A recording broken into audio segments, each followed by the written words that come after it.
আমার আশেপাশের মানুষ আমাকে নিয়ে কি বলে সেটা আমি আসলে খুব বেশি বদার করি না, কারণ আমি এটা বদার না করতে শিখেছি সময়ের সাথে। আমি এই শিক্ষাটা নিজেকে দিতে পেরেছি যে কে কি বললো সেটা দিয়ে আমার কর্ম বা আমার কথা নির্ধারিত হবে না।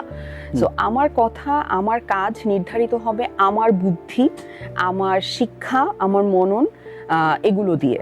সো এখন আমার আশেপাশে সবাই বলে আমি যা করি সব ভুল। সব ভুল সেটা ধরেন জীবনের প্রথম থেকে, ছোটবেলা থেকে, মানে আমি ছোটবেলা থেকে বড়ই হয়েছি এটা শুনে শুনে যে এটা কি করলা বাঁধুনি, এটা তো করা ঠিক হইলো না। বিকজ আমি যখন যেটা করি তখন সেটা সবাই করে এরকম কাজ আমি খুব একটা কখনো করি নাই। আমি সবসময় এমন কিছু করছি যেটা কেউ করে নাই আগে বা করার চেষ্টাও করে নাই, কিন্তু আমি ওটা করে ফেলছি।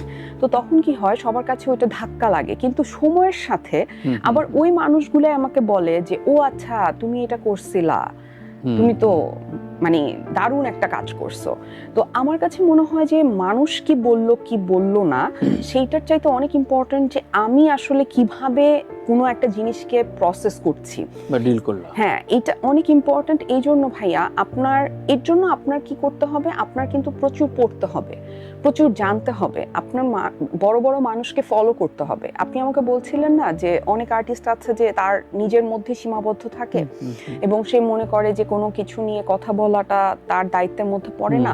কিন্তু আমি বিশ্বের বহু বড় বড় ডিরেক্টর, প্রডিউসার, আর্টিস্টদেরকে দেখেছি যারা বেসিকলি তাদের জায়গা থেকে সোসাইটিতে ইম্প্যাক্ট রাখে এবং সেই ইম্প্যাক্ট যারা রাখেন তাদেরকে আলটিমেটলি গিয়ে মানুষ মনে রাখেন, শুধু তাদের কাজের জন্য না, তাদের অ্যাক্টিভিটিজের জন্য। তো আমি আসলে তাদেরকে ফলো করি, আমার ভালো লাগে।